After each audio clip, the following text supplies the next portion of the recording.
Nasa ibaba ng isang malaking pool at ang sa tabi niyon ay ang mas maliit na pool.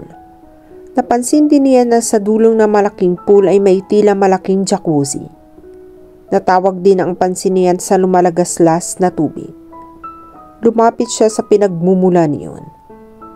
Running water ang tubig sa pool kaya hindi chlorinated. Laging malinis ang tubig. Galing iyan sa itaas ng bundok. Kaya even ang lupang ito ay dahil halos nasa paanan ng tayo ng bundok. Paliwanag nito. Halika, doon tayo. Hinawakan pa nito ang kanyang kamay. Napasinghap siya sa bumugad sa kanya ang napakaraming namumulaklak na mga halaman. Mayroong mga punong namumulaklak na noon lang niya nakita.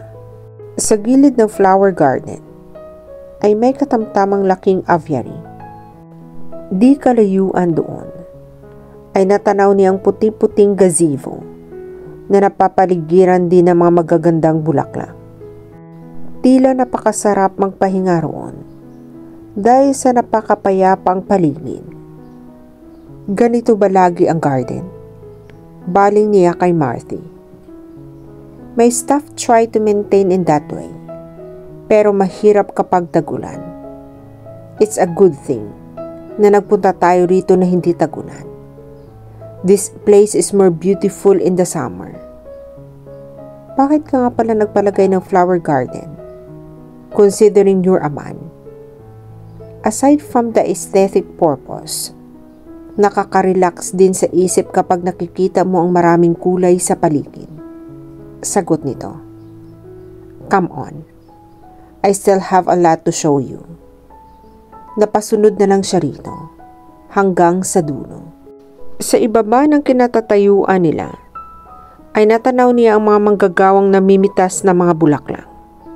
Marahil ay iyon ang flower farm na sinasabi nito, habang nasa biyahe sila. Abot tanaw rin ang mga malawak na mga karagatan. Ano-ano ang mga bulaklak na nasa farm? Tanong niya. Orchids ang karamihan. We have all kinds. Sinusubukan din namin mag-crossbreed. Tumangutango siya. Malamig din pala ang hangin dito. Puna niya. Kaya nga ang nakasweater itong baby natin. Hinalikan nito si Michael, na tila aliw na aliw naman sa pagmamasid sa paligid. Inakbayan siya ni Marthy. Mamaya. You'll see the best sunset in the world. Yung parting iyon ay Manila Bay na. Anito habang nakaturo sa karagatan. I hope you will enjoy the weekend here. Napangiti siya. We sure will. Napalingon sila nang marinig ang pagtawag ni Sonia. Kuya, pwede na bang mag-swimming? Tanong nito na makalapit sa kanila. Of course. Pwedeng-pwede na, sagot ni Marthy. Mag-aalas 11 na ng gabi, ay gising pa rin si Roxanne. Mula sa kanyang silid, ay tanaw ang maliwanag na hardin. Kahit sa gabi, ay kita pa rin niya ang kagandahan niyon dahil sa mga ilaw na nakasindi sa paligid. Maging ang pool area ay maliwanag din. Nag-enjoy sila sa buong maghapon. Kahit nga si Michael ay halos hindi natulog maghapon. Pinagkaguluhan ito ng mga kasambahay ni Marthy. Halos hindi nga niya ito nakarga sa maghapon dahil sa nag-uunahan ang lahat sa pagkarga dito. Napabuntong hininga siya. Sinulya pa niya ang anak na mahimbing nang natutulog sa crib na ipinahanda ni Marthy bago pa man sila magpunta roon. Maging si Sonia ay mahimbing na rin sa spare bed doon. Alam niyang napagod din ito sa pagsiswimming kanina. Naalala niyang jacuzzi sa pool area. Magbabad muna siya roon ng ilang sandali. Baka sakaling mawala ang tensyong nararamdaman niya. Isinuot niya ang spare na bathing suit na dala niya, na pinatungan iyon ng roba. Kapag kuwan ay lumabas na siya ng silid. Ang totoo ay nais niyang mag-isa. Maghapong napuno ang kanyang isip sa presensya ni Marthy. Gusto niyang suriin ang sarili at ang damdamin niya. Nais din niyang bigyan ng rason ang mga bagay na natuklasan niya kay Marthy. Binuksan niya ang jacuzzi pagdating doon. Sa kanya hinubad ang ropa at inilubog ang sarili sa tubig. Ipinikit niya ang kanyang mga mata at pilit na inalis ang mga alalahanin sa isip. Ilang sandali na siya nakalublob doon nang maramdaman niyang tila hindi lang siya nag-iisa roon. Kaya nagmulat siya ng mga mata. "Marthy?" Bulalas niya. Nakaupo ito sa gilid ng jacuzzi at matamang nakatingin sa kanya. "Akala ko ba matutulog ka na? Anito? Alam kong napagod ka ng husto kanina. Namamahay kasi ako. Hindi ako makatulong. Kaya naisip kong magbabad muna rito." Paliwanag niya. "I hope you're enjoying here." Anito? Inulubog na rin nito ang mga paa sa tubig. "I am." Pilit niyang ngumiti. Pareho silang natahimik. "May problema ba?" Maya-maya ay tanong nito. Napatingin siya rito. Kapag kuwan ay umiling. "Siguro nagulat lang ako. Hindi ko lang kasi inaakala na ganito ang buhay mo bukod sa pagiging pulis." Napayuko siya. Hindi niya masabi rito na naiilang siya sa mga nalaman niya. "Are you afraid of me, Roxanne?" "Am I supposed to be afraid?" Umiling ito.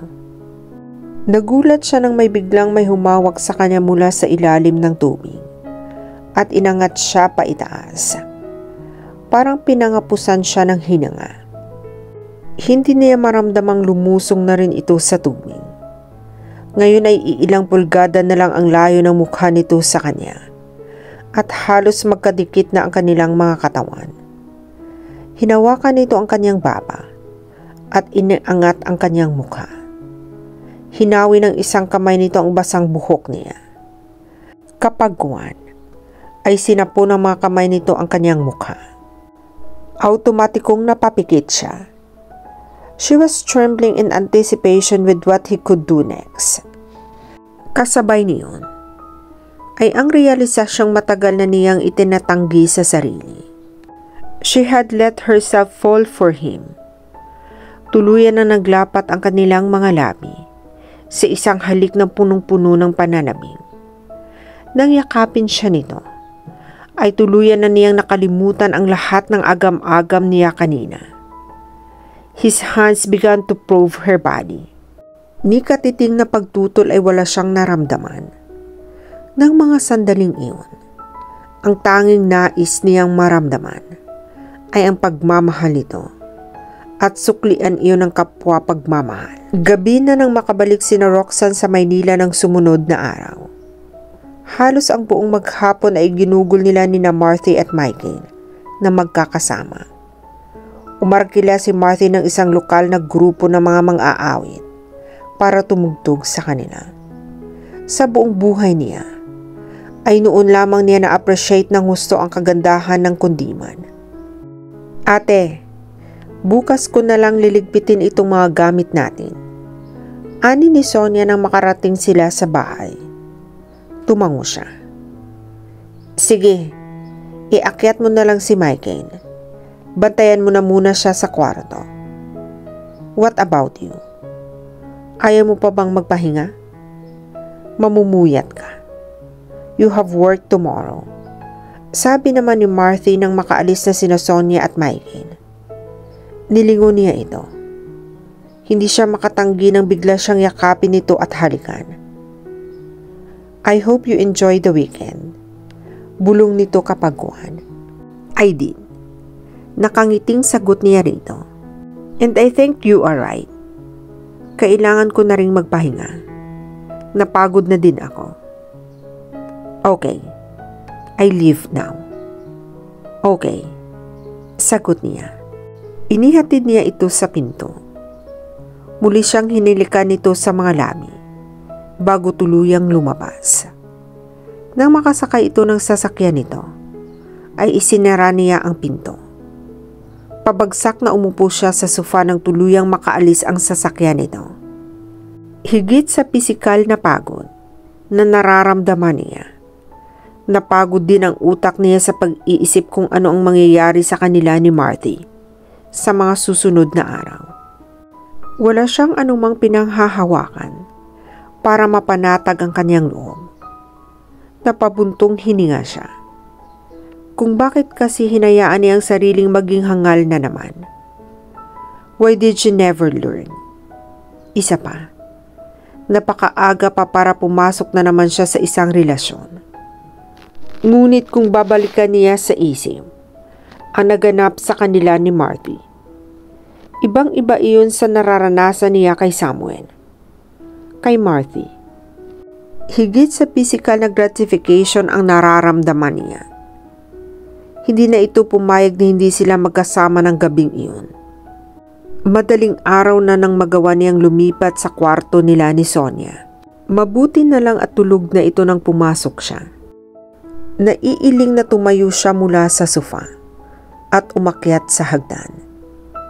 Isang magandang panaginip si Marty. Kung sana nga lang ay hindi iyon magwawakas.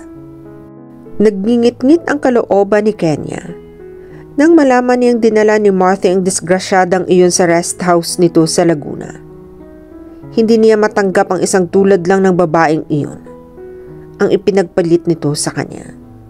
Akala niya ay makakagawa pa siya ng paraan para bumalik ito sa kanya. She was considering her options already. Hindi niya pwedeng basta na lang pakawalan ng isang tulad ni Marty.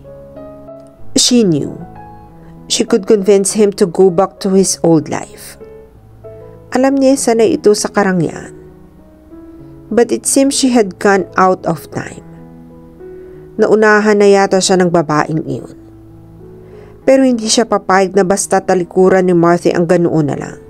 Maybe it was time to make some drastic moves. Mabigat ang kalooban ni Roxanne nang umuwi siya ng hapong iyon mula sa trabaho. Sinadya niyang huwag sagutin ang mga tawag at text messages sa kanya ni Marty. She needed some more time to think. Malapit na siya sa bahay nang matanaw niya ang isang pamilyar na sasakyan na nakaparada sa labas ng gate. Hininto niya ang kanyang kotse sa likod niyon. Nagmamadali siyang bumaba at pumasok sa kanilang compound. Napaatras siya sa may pintuan nang makita ang lalaking nakaupo sa sofa. Tila nararamdaman naman nito ang presensya niya dahil lumingon ito sa gawin ng pinto. Hi Roxanne. Long time no see. Samuel? Halos isang taon na nang hindi niya ito nakikita. Hello Roxanne. You're looking good. Better than before. Maluwang ang ngiting sabi nito. Anong ginagawa mo rito? Binibisita ko lang ang mag-ina ko. Bigla siyang napalapit sa crib ng kanyang anak. Mahimbing na natutulog si Michael. Nakabantay naman si Sonia sa tabi ng crib.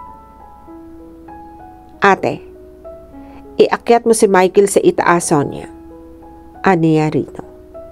Agad naman itong tumalima. Nang mawala na ang mga ito ay sa kanya binalingan si Samuel. Bakit kailangan mo pang bumalik?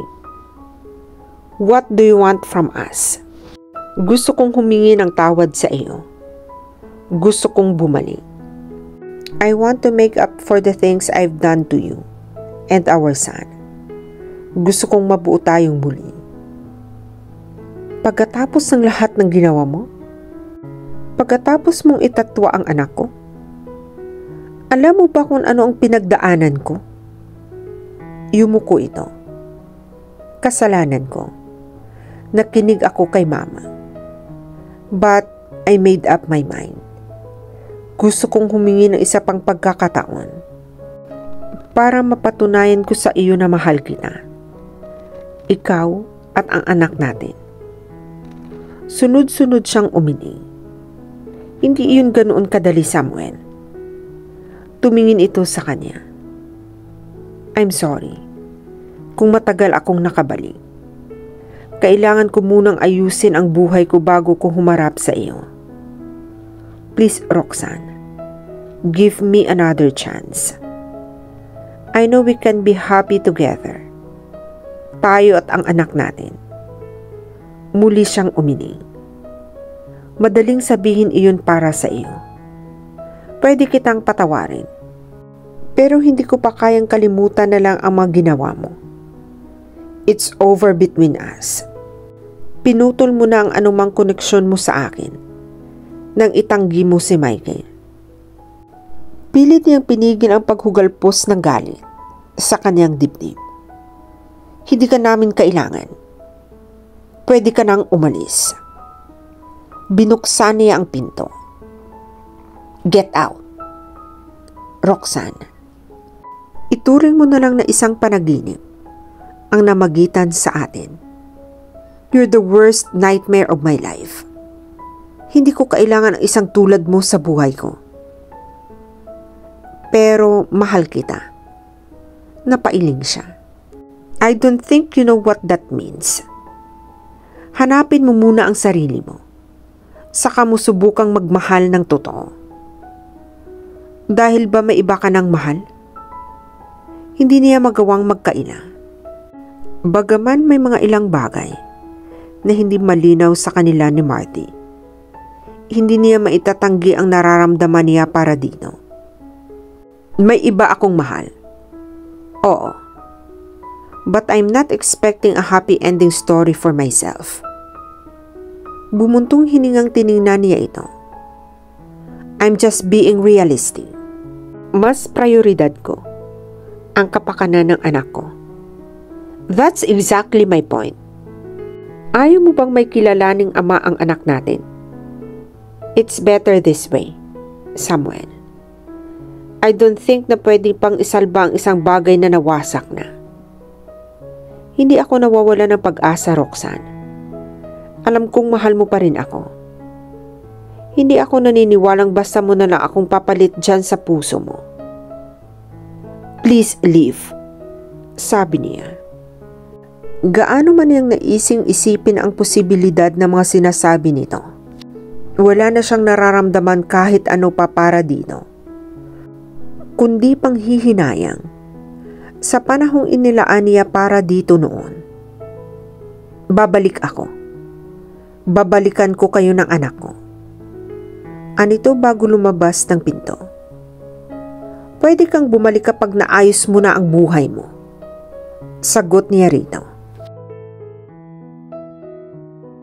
At dito na po nagtatapos ang part 9 ng ating kwento. Sabay-sabay po nating abangan ang susunod na kabanata. Be good, be safe, and God bless po everyone.